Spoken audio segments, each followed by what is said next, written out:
Sure. Oh. Just like this one.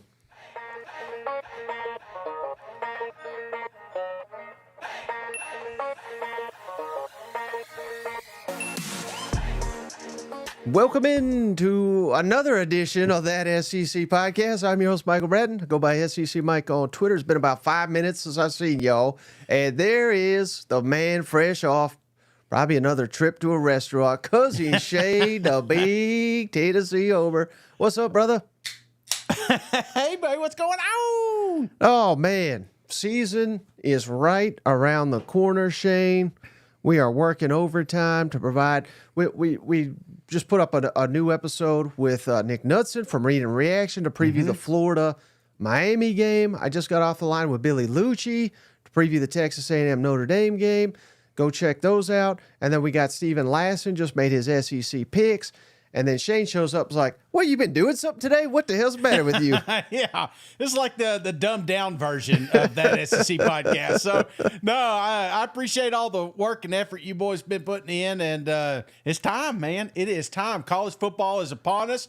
It's like Christmas Eve. It's like college football eve, if you will. And those audio listeners, they're listening this morning saying, "Hey, we got some college football tonight." So I'm pumped up, brother.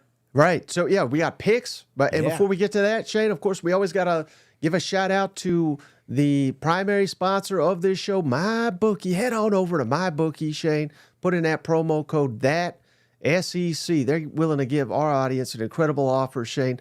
They're matching your 50% of your initial deposit all the way up to $1,000, Shane, with that promo code, that SEC. That's THAT SEC over at mybookie.ag today. And like you said, we're going to make our picks for the Arkansas game. We're going to make our picks for the Missouri game. We're going to save the rest towards tomorrow. Yes. But we have got an incredible show, Shane. We got a mailbag show. And I even got a little something cooked up. I shared it with Cousin Shane. But I'm Cousin Shane. I know I shared it with you. It was not. This should not be a surprise to you, Shane. It was about 2 hours ago. I thought it was like your fourth show, so I was just maybe we start wearing name tags so you know you're with. No. I shared it with you. The audience has no idea what's coming, but we got something we're adding to the show. The pick shows this season, so we're going to get to it in just a second. I think it's going to add a lot of value to the show. So that's coming. And hey, man. My goodness, Shane. There may not be a better cousin than Cousin JR here. He gives a membership every single episode. He just did it on the other one. Thanks, cuz. Thank you, Cousin JR. He gave Craig Goodwin. Now it's Cousin Craig Goodwin. He's a member of the family. So thank you for joining, Craig. Thank you, JR, for donating that. And David Nutting. What a name there. He's back. He donated to Cousin Sven here, which we got a question from Cousin Sven that we're going to answer here. But man, this feels like some family loving here, doesn't it? It does. It's like that old Oprah Winfrey meme where it's like, you get a car. You know, it's like you get a membership. So I appreciate all the family showing up and hanging out. And the long days of summer are behind us. You know what I'm saying? We had some troopers, buddy. We've had some troopers in our family showing up in March and April, and just dogging it with us. And now we finally get some college football action. So this is what we sowed for, man. Hey, how about this one, Shane, from Cousin Ovaltine here? You don't have to commit to this, but he's asking. He just gave us a donation. New bet. If Tennessee beats Oklahoma here in Norman in a couple weeks, he'll buy 5 shirts from our store. If Oklahoma wins, Cousin Shane has to go vegan for a whole week. Boomer. What do you think about that, Shane? Well, let me ask that. Because there's like that fake meat and stuff like that. Does that count, or is this like is fruit on there? Is fruit a vegan thing? Right. I believe so. Long as it's not meat, right? Right. I think that's how that works. Wait, does that mean like ultra processed non-meat? You know what? Here's what I'll do. I'll make a bet. Tennessee wins that game. You get the 5 shirts. If Tennessee loses that game, I'll only eat vegetables and fruit that week. Yeah, 7 days. Shane, real quick. Yeah. I guess I could do. No, I'm gonna play it a little video. I gotta grab something off the other computer. But let's make our picks, Shane. How's that sound for these games? But before we do that, our buddy James Bryant from KT KATV meteorologist here. He is joining the show to give us weather breakdowns. Is it not on here anymore? Oh, here we got it right here. So Shane, this is what I was alluding to, which Shane totally forgot, even though it was about 2 hours ago. You tell me a lot of stuff, Mike. You know. Well, yeah, you're fair. That's fair. But so we're going to be doing weather report. It's not us because we don't know what the hell we're doing when it comes to weather. But James is going to be providing us weather reports. He sent over. He's done every game, but I thought it'd be nonsensical to do them all right now because we're just going to break down these 2 games. So here's a small snippet of week 1 weather predictions or weather forecasts, I should say, before we give our predictions. Let's kick it over to our buddy James. Well, welcome to the KETV podcast studios. I'm meteorologist James Bryant, and I want to just thank you guys for inviting me on that SEC football podcast this season, giving you a weather update for around the SEC football footprint. We have a lot of games going on this weekend, and unfortunately it looks like some of these are going to be impacted by weather just because there's a lot of thunderstorm chances. We're going to start with the games that are Thursday, August 29th, 7:30 Eastern Time kick, 6:30 Central here in Little Rock. It's Arkansas kicking off the season first against UAPB. Unfortunately, we have a thunderstorm chance here, 30%, with 94 degrees expected at kickoff. You're going to notice the theme here over all of these games. There's a lot of games that will have a chance for storms, and if you have just rain, you can play through that. But if there's ever lightning, they'll enter into a lightning delay, and these can get pretty lengthy. So hopefully we can avoid a lot of that. Murray State at Missouri. That's 8 Eastern, 7 Central. And storms are likely after the game, but I think there's a window before the game where they can get this game in. Still a 30% chance of some storms, 87 degrees at kickoff. All right, Shane. So again, shout out James Bryant. Really appreciate that. I mean, his studio looks better than ours. Let's be honest here. And again, he's from KATV meteorologist, Shane. I want to shout out his Twitter real quick. It's at KATV James. Give that a follow. And he also wanted me to share his Facebook, Shane. It's meteorologist James Bryant. He's got over 45,000 followers, Shane, just on the Facebook alone. So if you want some sports updates, he's a big Arkansas fan. He's a Mississippi State graduate. And when I saw that, I was like, this is our guy, Shane. He loves the show. Thank you, James, for providing this kind of content that we never could in a million years. Thank you, cousin James. It's funny because I think it was it Mizzou? I think the first time you talked about weather and you were like, hey, it could potentially snow or something like that. I can't remember. You're like, it's going to be cold or something. And it was like a beautiful day. And I was like, man, Mike is not, the weather is not for him. So thanks. I appreciate Cuz coming on here. And this is something too that you kind of want to keep in the back of your mind. You know, if you're placing some bets with my bookie, you know, it's like, right. Hey, if we got an 80% chance of rain, does that affect something? It usually helps you'll find it usually helps the offense more than the defense. So it's just something to kind of keep in mind. Yeah, that's kind of the main reason we did it, Shane. Because how many times did that affect one of our picks? Yes. When we found out it was windy, it's going to be this, that, or the other. And my goodness, like I had no idea it was going to be 90-something degrees there in Little Rock when they kick. I mean, all of a sudden I'm thinking they're not going to be playing their starters very long for this opener. You know what? The only kicker, man, is that was always my go-to, like if I'm looking for an excuse of why my bet didn't hit. It's like, well, damn, if I knew it was going to be raining all day long, I wouldn't have done it. So now I can't say that. Thanks, cousin James. Hey, cousin David, he gave another gift here, Shane, to cousin Dixie. Dixie Piper's now a member of the family. How about it, Shane? We got the best family out there. You know what? Absolutely. Welcome. And then, man. Cousin Justin, he's got a thought for us here, Shane. Tomorrow starts the journey for the road to 7 for the Hogs. You remember what that means? B-dubs for the cousins. All right, so, hey, speaking of that, Shane, that's the first game here. Mm-hmm. First game of the SEC season. It's finally here. Cannot wait for it, Shane. Thursday night, 7:30 Eastern, 6:30 Central on ESPN. Not the Ocho, the U. Arkansas Pine-Bluff, or as Shane calls them, peanut butter, at Arkansas. I laugh when I think of this every time, Shane. The point spread's 48.5 points. Yes. This game's in Little Rock, of course. The over-under's 57. How can the over-under be 57 and the point spread be 58? I don't know, but who? Well, we know who's going to win this game. How much is Arkansas going to win this damn game by, Shane? Oh, Mike. And I don't even know if Arkansas scored 47 points last year. And, going into this thing, I'm like, is it even possible to do that? And it is. There's something about this there's a little mystique to this football team, Mike. We got coach coming out here saying, you know what? Everybody's a captain. You know what I'm saying? Like, they're breaking all the rules right now. I think Bobby Petrino, it's like he's just back there drawing in the sand. Whatever he wants to do, they're going to do it, and they're going to try it. They're not going to hold anything back. I believe that when you look at it from an Arkansas perspective, there's not going to be a lot of people watching Arkansas throughout the season. This is your chance. This is your opportunity to kind of highlight how fun the Razorbacks can be, and that's why I like the over, man. I'm expecting a ton of offense here from Arkansas, Mike. Little bit from defense. They're going to be locked down, and that's mainly because peanut butter sucks. But give me Arkansas 63. Oh, my God. That's 7 touchdowns, Mike, right?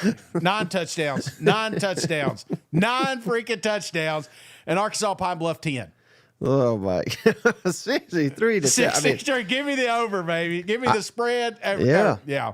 Oh, God. Yeah, you're going crazy on all of it, Shane, which I'd love to see it. I really would. But I don't know. I've just been thinking about it, Shane, and I think critical game. Yeah. Obviously, not this game. They're going to smoke peanut butter. But critical game week 2. Yeah. On the road at Oklahoma State. I just wonder how much they want to show their hand. I wonder, how the way Sam Pittman tells it, we're going to run fullback.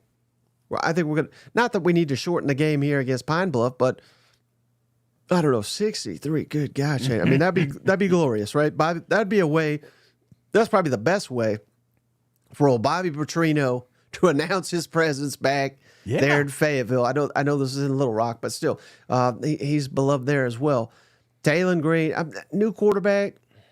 I don't know. I don't know if they could come out here and score 60-something points, but I don't think they're gonna, Shane. I think this is a game where you get everybody, you get your walk-ons on this one. You know what I mean? So could they score 60? Sure, but I don't think they will. It's gonna be 90-something degrees.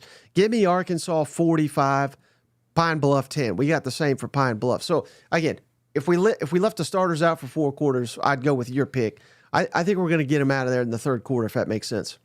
We may have 63 by the third quarter, Mike. That's the kind of offense I want to see. And I mean, again, you talked about showing your hand. For what, man? Sam has nothing to lose. I mean, there's people taking side bets on which game Sam's going to get fired in. You know what I'm saying? I don't think that's the attitude that this team's going to have this year. This team has absolutely nothing to lose. They're playing for 1 week at a time.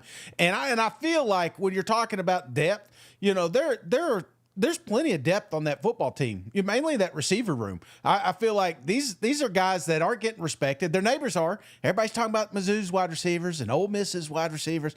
Ain't nobody talking about Arkansas's wide receivers. They will be after this football game because Bobby's going to open up a can, son. Okay. All right, Shay. Well, I'll be right again, but that's all right.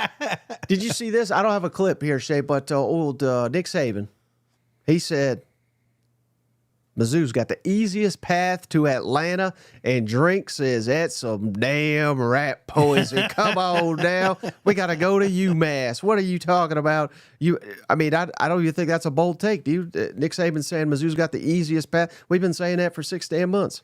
Do you think Nick just started listening to the pod? You know, you think he's one of these secret cousins that are in here that are gifting each other? That may be. No, we have been saying maybe this. He's JR. Yeah, that could be it, man. He's out there. Did you see his commercial? Did you see his new VRBO? Oh, that was good. It was great. If you haven't got a chance to check it out, VRBO commercial's hilarious. And I'm ready for funny Nick Saban. You know what I'm saying? So, but as far as the road to success, that's why we're so high on Mizzou this year. This is why I think the expectations are so high on Mizzou. You cannot fumble out of the gate. Now, I'm not saying you're going to fumble against Murray State, But, you better not. You absolutely better not. But I just feel like this is a team that really has to just kind of hit the ground running, man. Yeah, well, no doubt. Well, let's get to it then, Shane. Also, Thursday night, of course, 8 o'clock Eastern, 7 Central on the SEC Network. Murray State at Mizzou. Mizzou favored by 46.5. Good night. Over under 57.5 points. Shane, how many's Mizzou winning this game by? Brother, I think Mizzou could win this game by 100 points. I really do. I feel like 100? Is that what you just said? if they wanted to, Luther could score 50 on his own. You know what I'm saying? So scoring points will not be a problem here, but kind of the opposite of what I was saying with Arkansas. I feel like there is going to be a natural reserve here with Mizzou. They're still working on some roster issues on the defensive side. Not that it's issues, but just right places, right faces, that sort of thing. So I just feel like this is going to be a little bit of a slower go game. I think you pull Luther early. I think you pull a lot of your starters early in this one. So that point spread really worries me here. I don't care how many huddle videos coach and the assistants watch this weekend, which will be 0. I think they're already looking to next week, but I feel like Mizzou's going to win this one 45. Give me Murray State 13. Ooh. Yeah. I mean, the spread's just too much for me. I think it's a problem, Shane. Like Drink says, they ain't got that huddle tape, to study up Murray State. This is a dangerous game. Now they have confirmed, Shane, that it is a sellout, so that's great. Yeah, they announced that today, so they came through for Drink when he requested it. Mm-hmm. But yeah, I mean, I like a lot of the things you just said. I would imagine we're going to get a lot of backups in this game. Yep. Get them some run, particularly at quarterback, because we need to see what we have there with the transfer Drew Pine. We got an interesting mailbag question about that coming up. But again, to your point, I don't know if they could win by 100, but they could win by 60 easily, 70, something like that if they wanted to. But I feel like Mizzou and Ole Miss, a couple of these other teams, they're still like in training camp. They get the first couple of weeks to figure things out. They're not like Florida having to play Miami. They're not like A&M having to play Notre Dame right out the gate, and that's an advantage. So, yeah, give me Mizzou. Obviously, huge. Similar to you, I got Mizzou winning by more than you. Mizzou 48, Murray State 7. So I actually got Murray State covering. If only we had a little bit more huddle film, Shane. I would be picking Mizzou to cover, but we just don't have the film on these guys. Mike, and this honestly would not surprise me if this isn't a 35-7 game at half. It's just right. It's just over with, and then maybe a little bit more slow. They got 2 good running backs now that they're going to be breaking in here. I mean, there's just some of that clock management that we're going to be seeing here in this football game. It's going to, let's get these guys off the field. We've already had a couple of key injuries here in the offseason. Let's don't have any during Murray State. Let me ask you this though, Shane. Yeah. Could this be the best thing ever? It's going to sound crazy. Just bear with me here. Murray State jumps out to like a 7-0 lead, 10-0 lead.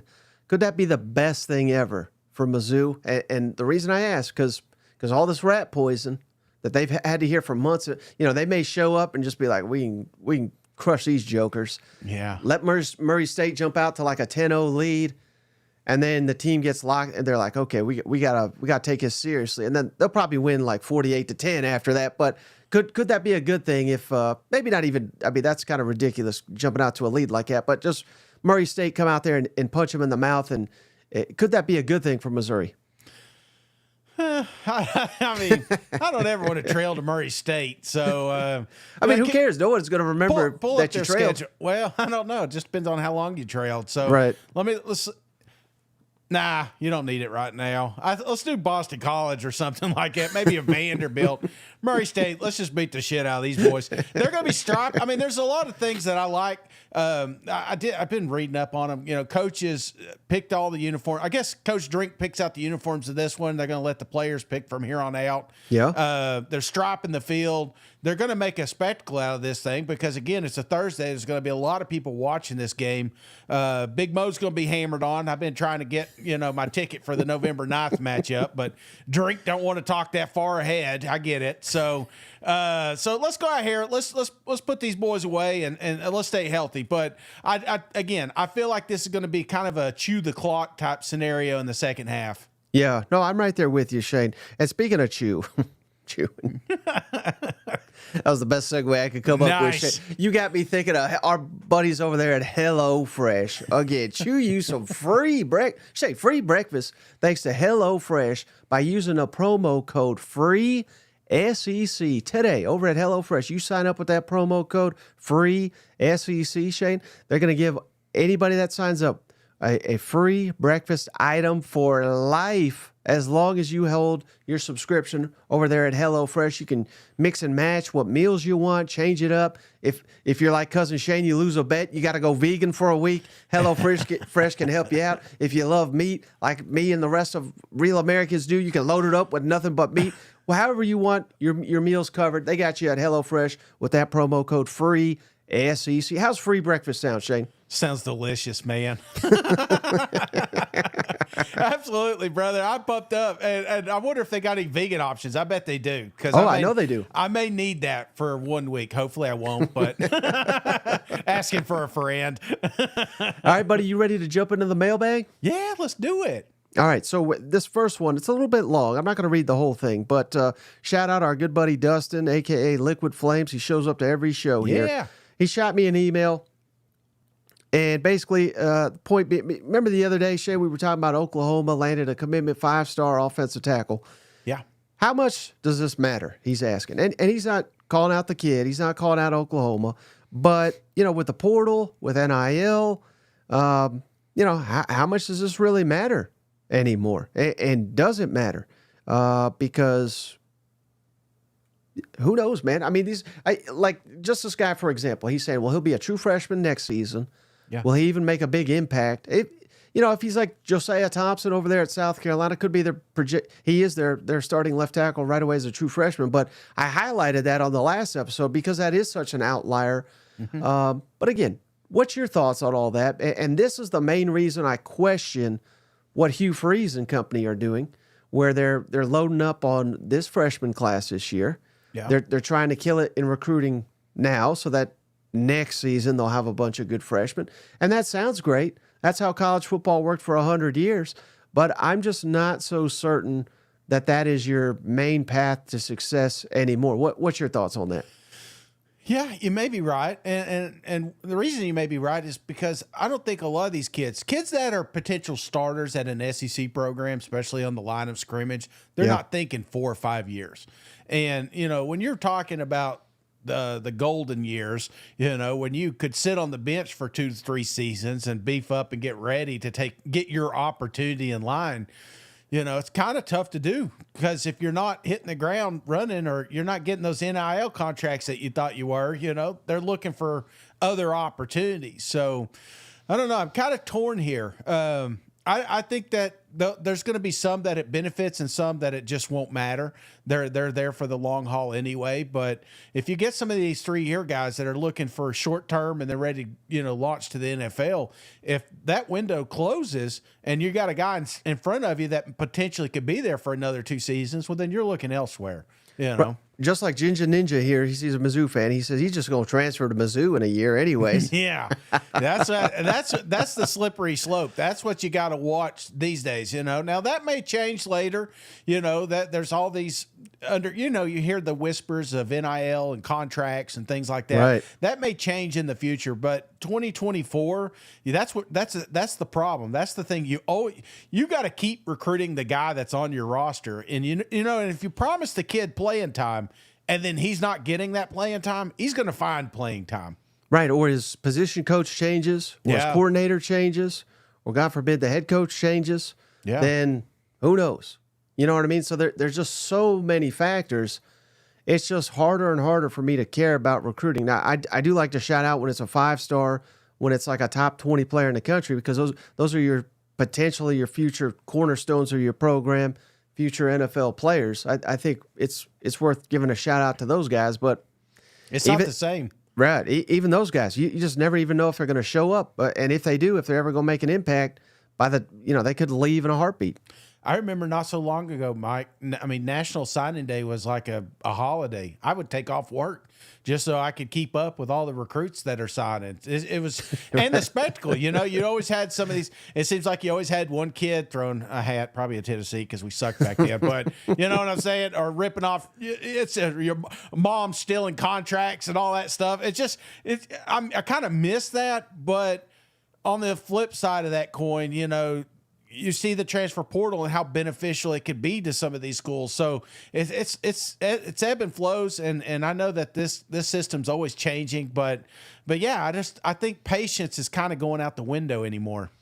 Right, and Drake loves to shout it out. But remember, I think it was against Auburn where they lost, and it was a tough game, and then Luther deleted everything. Basically, I'm not trying to call him out, but from when Luther signed with Mizzou, yeah.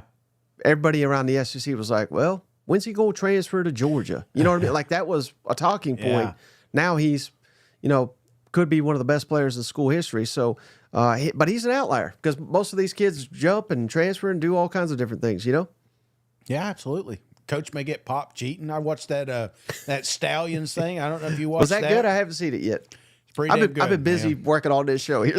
Yeah, no, I've been watching Netflix while you've been working, and I'm telling you, it's pretty damn good. And I will say, when his 3 years is up, I hope they come after Michigan hard, and they're going to take away the national championship eventually. I imagine that's going to happen, but in 3 years he can work again. So I was like, well, I'd give him a call. He is a damn hard worker. I'll give him that. But yeah, it's a pretty cool story. And if you look at Jim Harbaugh, I think our cousin Chris came up with an article or a little graphic, and it showed like Jim Harbaugh was like 42 and 20 something, and then 42 and like 9 or 3 or something like that. It's like crazy night and day after he hired this Stallions kid. So yeah, we want to talk about Harbaugh, how did it get, but on the flip side of the coin, how many times have we had that conversation? Like, wouldn't you like to have a national, even if they take it away, they can't take it away from your mind. They can't take it away the parade. They can't take away,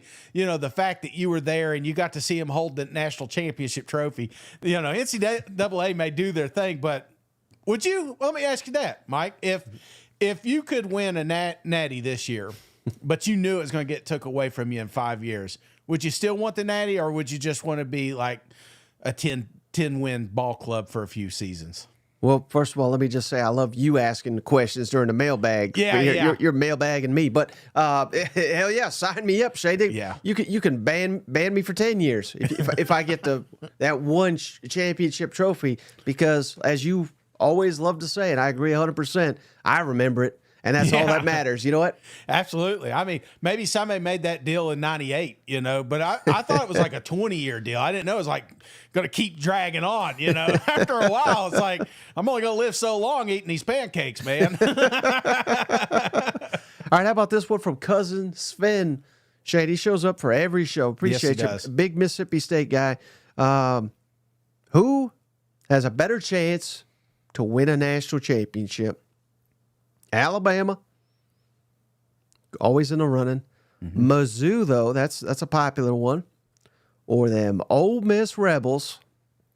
And as he likes to point out, we got to mention this is the close of it. Don't forget, he says, you got to win 3 big games to win it all. So that's his, I can read into what he's saying. That's his shot at Lane Whiffen, who can't win a big game. He's going to have to win 3 in a row to do it. So, I think he's kind of leading us on with this one, but I think the obvious answer has got to be Alabama. Well, obvious?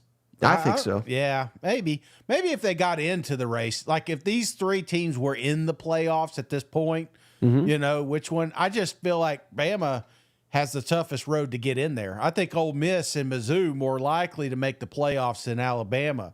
But in the playoffs, yeah, I think Alabama may be the scarier team, because I feel like this is a program that will get better as the year goes on, if that makes sense. Week 1 Alabama against Week 12 Alabama, I feel like will be night and day. Michael Riley says Vandy not an option. So, so you're not going. I guess you can't say Alabama then. If you're saying Mizzou and Ole Miss more likely to make the playoffs, so who would you go with in that scenario? Who's more likely to win a national championship? And he, I assume he's just saying this season. Well, I'm high on the Rebs, man. I'm high on both of them, but I just feel like offense and defense. I like the Rebels just a little bit more than I do roster-wise Mizzou. Now, Mizzou may change my mind. It's the defense. It's for me. It's the question marks. You can't. This isn't LSU. This isn't Alabama, Georgia. This isn't a team that predominantly puts a lot of folks in the league and just kind of reloads, even though they have been very active on the recruiting trail and the transfer portal. They've made the right choices, but I got to see it. And so if you're asking me in August, which one am I more confident in, I'm going to go Ole Miss here. Okay. How about, I love this one, Shane, from Kentucky Kenny. What would most likely cause an emergency podcast during week 1? Ooh. So it could be anything, throwing it out there, but anything. What could happen to most have an emergency podcast? And for me, Shane, I mean, I'll answer. I'll let you give you some time to think about it, but it would certainly have to be, Stephen and I, he just revealed his picks. There's about 12 games where the SEC is favored by 20 or more points. Mm-hmm. You lose any of those, that's an emergency. But I think the other one, and I don't think this is going to happen, but if Florida just gets completely crushed, I think that would call for because I'll just do the Billy Napier fired press conference for him. Yeah, I that's the one that first came to my head here, and I don't think it has to be like a major. I think I'm talking 20-point loss at home. 14 points, man, 10 points to Miami. Like, especially if you were Miami's never favored. In it. Yeah, but it's in the swamp, Mike. You know what I'm saying? And I feel like that if we're looking at a 10, 14, now I would say the little asterisk would be they never had a shot to be in this game. Right. So if Miami just kept the lead the entire time and just if Miami pulls their starters in the fourth, God, could you imagine? That means we got to pull our coach in the fourth too. You know what I'm saying? So yeah, that's the one that I've got circled. You could argue the opposite end. I think Vanderbilt. I wouldn't have emergency. Poor Vandy doesn't get enough credit, but if they beat Virginia Tech, that's a pretty big one. So anything else? Vanderbilt, Florida. Key injuries. Yeah. You don't want to see this, but there's a hand. I think especially quarterbacks. There's about 4 or 5 quarterbacks that could potentially be a Heisman candidate, and I think if any one of those, and you know who they are, if one of those guys went down, I think that could be, especially on these top 20 teams, top 15 teams. Charles says, wouldn't it be crazy if Napier outlasts Heupel? Yeah. That would be crazy. What if we were all wrong? And he's just keeping receipts and he reminds us every year, maybe here I am. I was preaching patience and maybe we've just not been patient enough. Maybe Billy's 6-year system's going to work, Michael Riley, remember his viral profanity-laced calls? He said, if Billy loses week 1, I'll call in and deliver his eulogy. So that hotline will be fired up. You know what? Absolutely, man. Well, I think that's kind of where a lot of Gator fans are. They want this to work. They like, they like the recruits that we've been getting here the last couple of seasons. They want to believe that Billy has got a plan for this, but if they don't, man, they are going to be quick to pull the trigger and get somebody in there that can win. Hey, how about this one, Shane? This was pretty wild from cousin Sharouche. I hope I said that right. He's a big OU fan, Shane. He wrote me an email. He even has a diagram and everything, Shane. So I'm going to throw it up here. Remember how we said there's a chance 9 teams go 10-2? Yeah. I mean, that's pretty unrealistic, right? I mean, I guess there's a chance, but it's unrealistic. Sharoos, he found a better way, Shane. Georgia goes 12-0. Holy cow. And then we got 7 other teams that go 10-2. I mean, that, to me, that's more realistic than Georgia losing 2 games, quite frankly. Yeah. But, I mean, imagine this. Basically, he even broke down who would beat who and things of that nature. And there's not really a question here, but how wild would this be, Shane? And he's found, of course, he's an OU fan. He's found a path for Oklahoma to go to the SEC championship game in this 10-2 scenario, with Oklahoma having to beat Tennessee, Auburn, Texas, South Carolina, Missouri, and Alabama, with losses to Ole Miss and LSU. But I mean, I don't think this is going to happen, but I think this is the type of craziness we're in for, with no divisions and loosey-goosey tiebreaker rules here.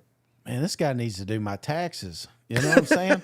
I mean, this ain't sloppy.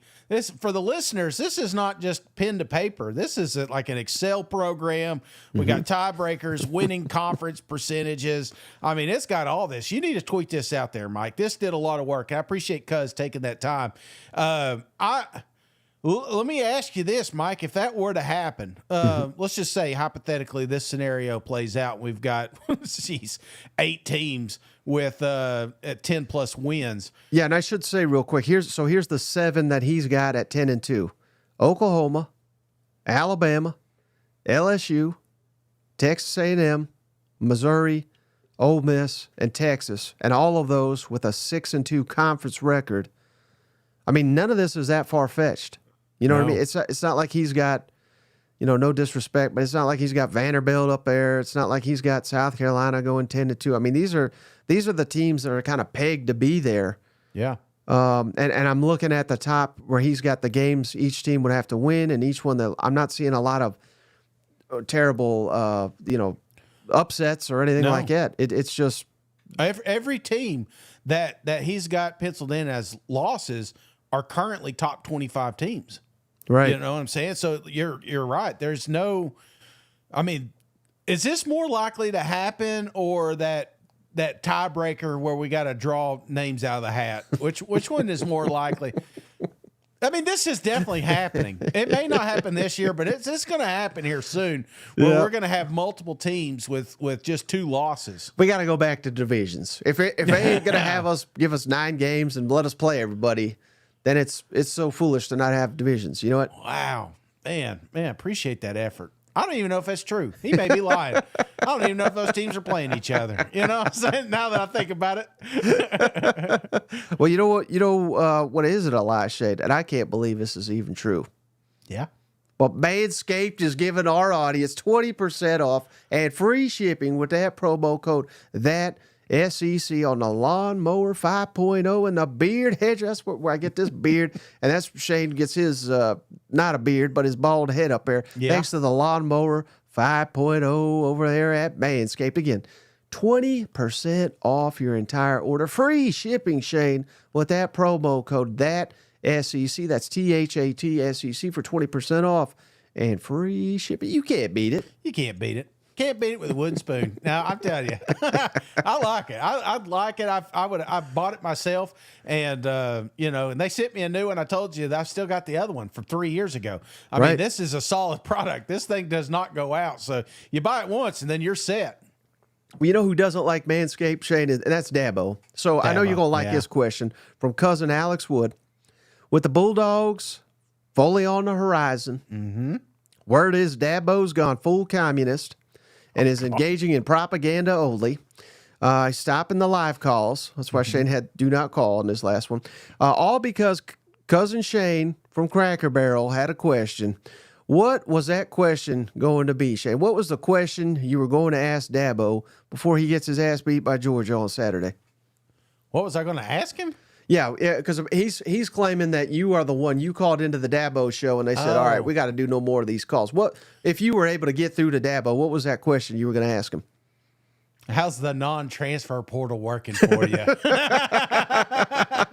the transfer portal from the high school. Yeah. How's that working for you? I think 2024, you have got to adapt to the times. And Dabo, he just thinks he doesn't need to. He's above it. Clemson is too good for it. Don't need it. And I feel like if they get slapped in the face here by a bunch of transfers, that's the first thing I want to ask him. Hey, shout out to Cousin Caleb. He said, finally caught a show from Korea. Hey, come on, cuz. He says it's 8:40 and it's Thursday. It's not even the right day in Korea.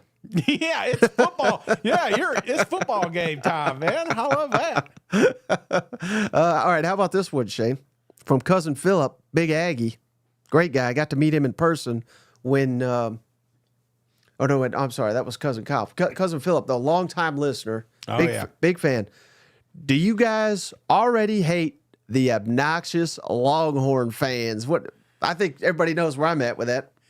Well, I mean, just the obnoxious ones. I like all the ones here. I've not had too many problems. Yeah, you're about to. I know. Well, the problem maybe because I'm having them win. When I tell them it's 7:42 and Texas still sucks, maybe then they'll start chiming in. The only thing that I've seen that's been kind of annoying is like this. They've got this uniform clip paste picture of the UT and the timeline thing, and I don't know who spent all that time making that up, and I don't even know if it's legit or not. That's the only thing is the UTs because I hear a lot of that on my feed. Yeah, Cousin Dudley here says they hate us because they ain't us.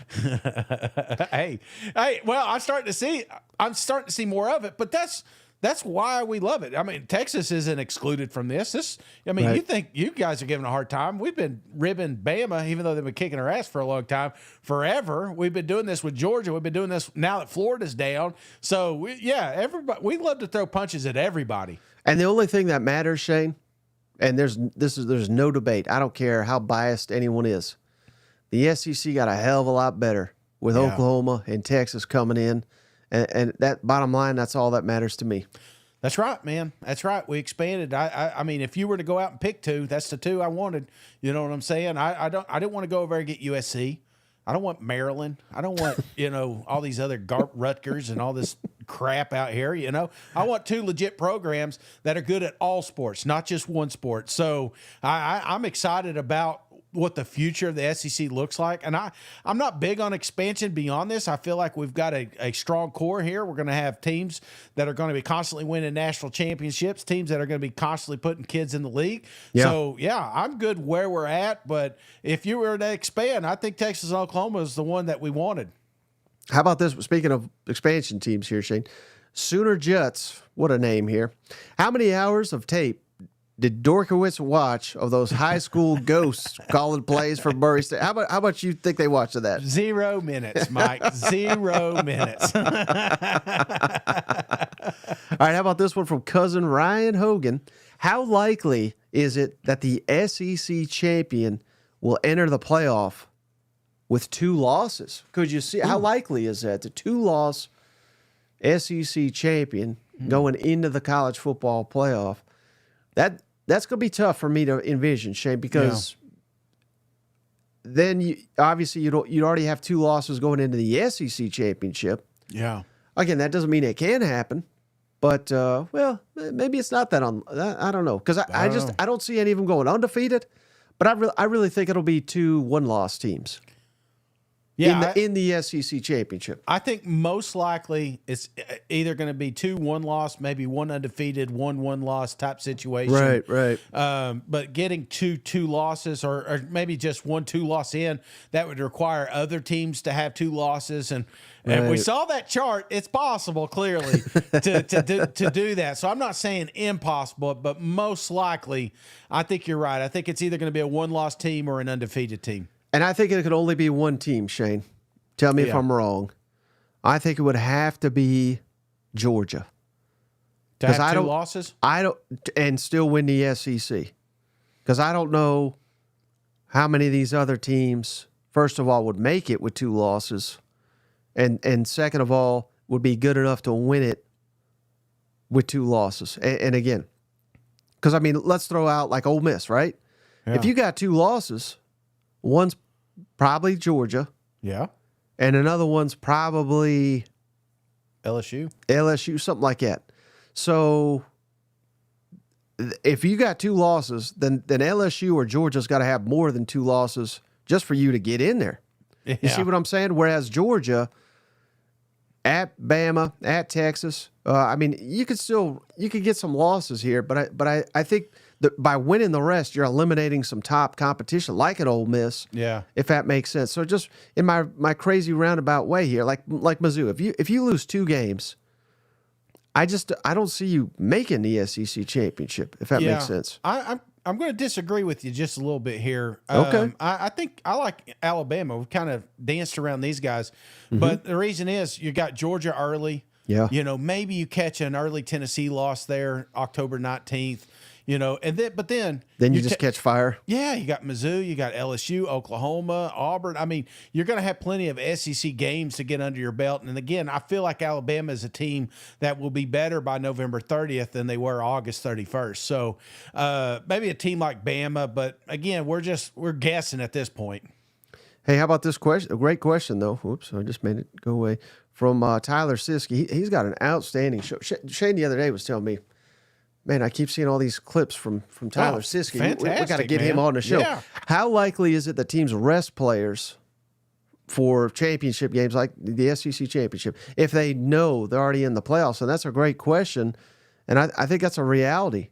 And I mean, I don't even think it's a stretch. We've talked quite a bit about it, but I would almost not even rather play in the SEC championship because I think in the playoff, being the 5th seed, you're going to get a home game. Mm-hmm. In your path to a national championship may be even better than going now. Obviously, winning the SEC championship, you got the best path because you'll have the number 1 seed. But let's answer his question, Shake. Likely to sit play? I mean, I think it's likely. Yeah. I think it's very likely. And one of the things, the reason that I wouldn't is because we're mimicking the NFL is what we're doing. Mm-hmm. And I always go back to that year the New England Patriots went undefeated during the regular season. And they kind of did this. They kind of took their foot off the gas there at the end of the season. It felt like it bit them a little bit. So, you could look at some of these teams that have tried that approach in the NFL. Maybe you're not so much sitting them as you are, kids' gloves, maybe do a couple drives, keep them warm, keep them, kind of game ready, but then pulling them, clearly in the second quarter type situation. If you lose, you lose. Who cares? But at the same time, we have seen NFL teams sit their guys for the final week, then they get a bye for the playoff, and then they lose in the first round of the play. I mean, that's happened too, and people always say, man, those guys are rusty as hell. But you ask any coach, they're all like, "This is the dumbest thing I've ever heard." You know what I'm saying? We're in the SEC championship. We're winning that damn football game because, like Spurrier says, it's harder to win an SEC, especially now, than it is winning a national championship. So, yeah, maybe I'm kind of talking out both sides of my mouth here. You just want to win, but again, you want to ultimately win a natty. Hey, so here's, I think, a genuine fear from a lot of fans, Shane. From Voltron, what a name here. Cool. If Texas, Oklahoma, Mizzou, or Ole Miss end the season with 1 loss and make the SEC championship, but then lose, so 2 losses, and you're not SEC champion, would they put a 3-loss Alabama into the playoff over one of these teams? What's your thoughts on that? Do they want the hot team with, well, maybe the hot is even the wrong word, but I think what he's really trying to get to is brand bias. Will brand bias be a thing with the committee? Mike, did you not watch last year? Undefeated Florida State couldn't get in. You know what I'm saying? So, yeah, you think there's not a little bias going on? Absolutely. And rightfully so. I mean, obviously that was a different scenario, quarterback getting hurt. That's kind of situation, but yeah, it's the SEC and Sankey. For us, when you're looking at 2 power conferences, pretty much have an agreement here. These boys ain't gonna get left out, or they're not gonna agree to certain things that may be coming up future. 9-game schedules and things like that. To make this system work, they got to show a little bit of that brand biased, if you will. So, yeah, I would think a hot Alabama, 3-loss Bama probably get in, just because I've seen it before. We're going to have to expand this damn playoff if we're letting 3-loss Bama in here. You know what? I'd be totally against that. Nick Saban would be. He'd be yelling the whole time. I think this question is for you, Shane, from Texas Vol. Okay. What will Shane Beamer's response be when he's named in the Connor Stallions scandal? I never met the guy. Never met him. Don't talk to him. No comment. Had nothing to do with 22 Tennessee Vols, even though it really did. And that's the only thing that really just kind of pisses you off, especially when I'm watching, because you're going to watch it now. But one of the dumb things that he was talking about was they were buying these tickets, the front row, 50-yard line. And of course, again, you got to remember all these schools are doing it. You know what I'm saying? So I can't get too upset, but it's the fact that he's coming out and says, yeah, my mom wanted to watch that game, or my friend, that was in the service wanted to watch this random Purdue game. I was like, do you hear how dumb that sounds? You know what I'm saying? So clearly they were filming and they were doing the signals and selling it to each other. It just sucks that we didn't see that coming. Now, a part of me, let me ask you this, Mike, on the flip side of the coin, that we're going to these headsets and, man, my credit card got hacked this week. You know what I'm saying? So technology is great and all, but still there's that outlier that you feel like it could be kind of cheated with as well. So, well, not only that, Shane, but our conversation with Nick Knudsen that I promoted earlier, he was and I didn't catch this at the time, but it was a really good point by him. That Georgia Tech game in Dublin, It looked like he had his hands to his head. It looked like he was having a lot of trouble hearing the communication, and that was a game in Dublin. Yeah. Now, it looked like a good crowd, but compare Dublin to the Swamp or Neyland Stadium or Kyle Field or on and on and on. Well, how well will they be able to hear that? I think stuff like that is, they're saying they're practicing with it. They can't practice for that. No, you can't. No, that's a good point. So I can't hear anyway. If it were me, we'd be screwed, man. My wife's been yelling at me too long, I'm like, what? What'd you say? Well, hey, sticking on that similar theme, Shane, Harry Carey has got this question for you. Again, these are all for you, I think. Does Shane Beamer have a hotter seat than old Sunbelt Billy? I won't say hotter seat, but I think you're lying to yourself if you don't feel like it's a little warm. And part of me is I feel like South Carolina, like, I'm not saying that Florida has more excuses, but we've already kind of beefed up their schedule, talking about how tough it is. But what a lot of people aren't acknowledging is South Carolina's schedule, because they think South Carolina can beat Kentucky.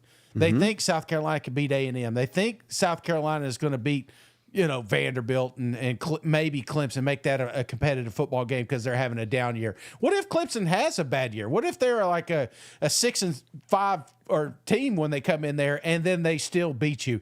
So, yeah, I feel like it's crazy talk to just think that Shane Beamer is just off the hook, because he's had more time than Billy to get this shit straightened out over there. Well, here's the problem, Shane. You just nailed it, but you just said it a little differently, I think. Shane Beamer's problem is that he's already proven he can beat these teams. Yeah. He beat Tennessee. You think he cheated. But he turned around and he beat Clemson. He's beaten Texas. He's the only South Carolina coach that's beaten Texas A&M. You can't win these games and then 2 years in a row get crushed by him. Yeah. Because you're saying, well, what direction are we going in here? You know what I mean? Like, he kind of did it in reverse order. Had he lost those first 2 years and then won last year, he'd be on the coolest seat in the country. You know what I mean? But it just the fact that it's in reverse order, as opposed to Billy Napier, who his best win, he beat Utah. Anthony Richardson was just amazing in that game. He beat Tennessee. Again, how good? I mean, Tennessee lost 4 games last year. You know what I mean? Like, that's your win. That's your signature win. Billy Napier has not shown. He's not won these big games. So I don't know. I just think it's a little bit different for him. But I still think Billy Napier's on a hotter seat, but those can change in a hurry in this league. Well, I always felt like the standards were higher in Florida than they were in South Carolina. I used to think so. I used to. I probably should say that too. Now they're, I heard, what's his name? Moorhead. Did you hear Joe, what he said over the weekend? He was like talking about, basically he said Mullen took that Florida job, which was a quote unquote, this is his words, not mine. Well, he was mocking Dan Mullen is what he was doing. Dan Mullen, yeah. But he was saying it was a lateral move. Right. Mississippi State to Florida. And I've never thought, even back then, definitely I didn't think that Florida and Mississippi State were on the same page. I always felt like, yeah, see, there's a backstory because Mullen, when he was at State, lost his defensive coordinator to Florida. Yeah. And he made a famous press conference where he's like, well, he just took a lateral job. And everybody's like rolling their eyes. You know what I mean? So I think Moorhead was just trolling him back. Yeah, boy, that was some trolling words he used there, man. I mean, if you think about it, he talked about he was better. Basically, what he says, he's better than Mullen, and he's been better than the Pirate, and obviously Dave. Right. I'm not going to argue that one, but the recruiting class. I mean, it was just. Let me ask, since we're there, did you feel like they should have gave Joe more time? No. No, okay. Because behind the scenes, it was a wreck. Players were fighting. I mean, in practice, and yeah, they beat two bad Ole Miss teams, and they made bowl games. I think they got embarrassed in both of them.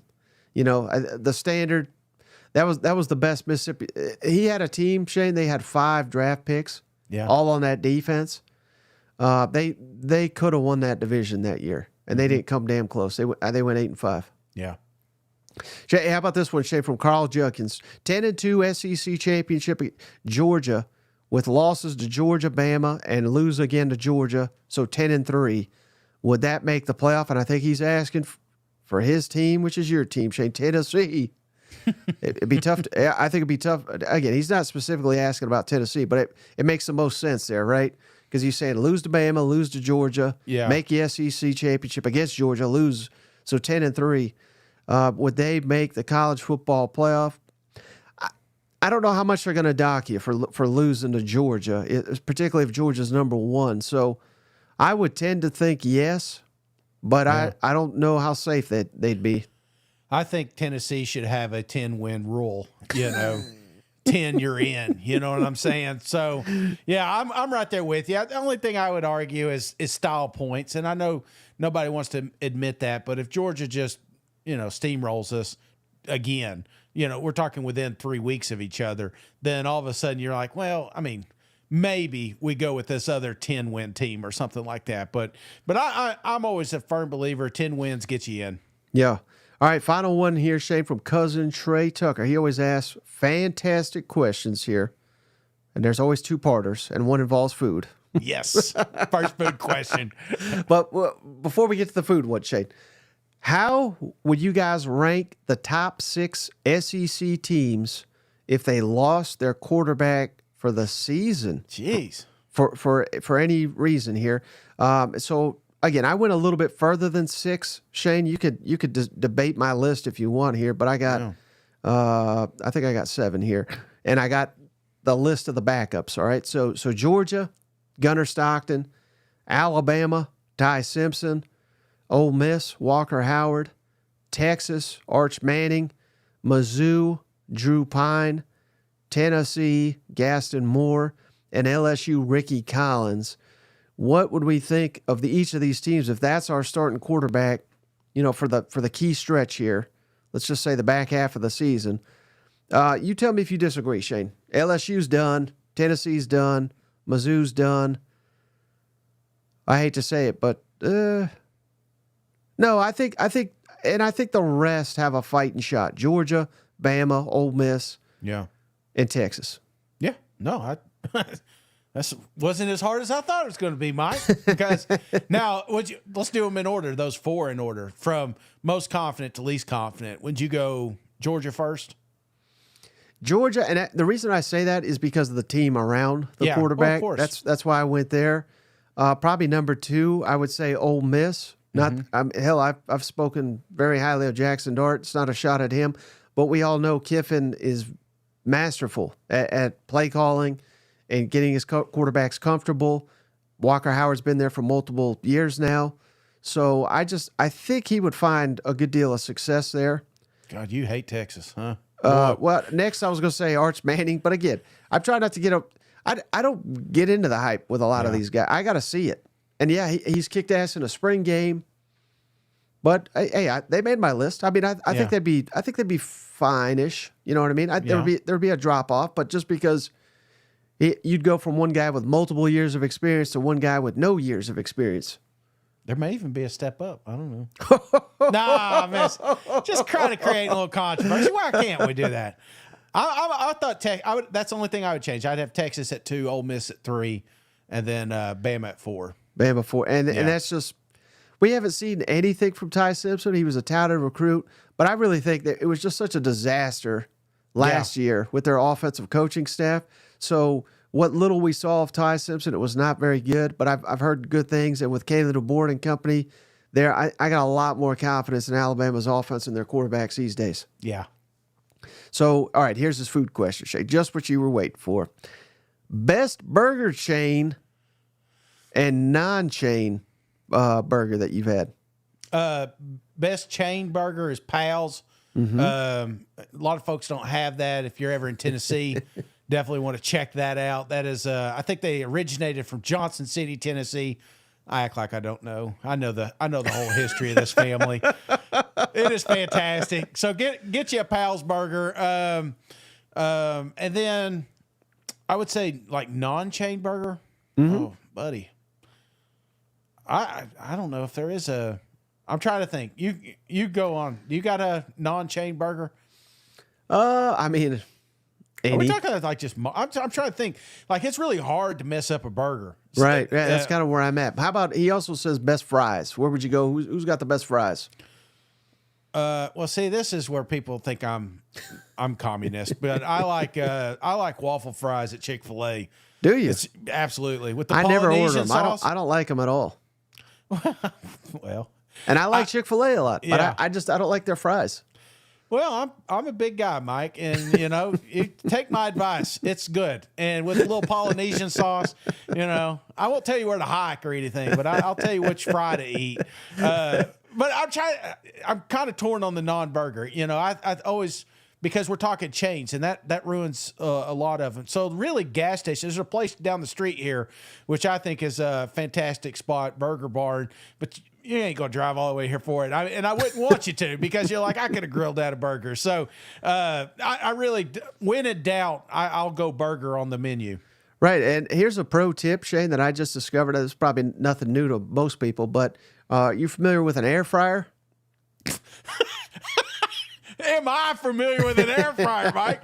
I'm on my third one in here. Well, all I do now is I buy these fries from the grocery store, and they never come out good in the oven. I throw them in the air fryer.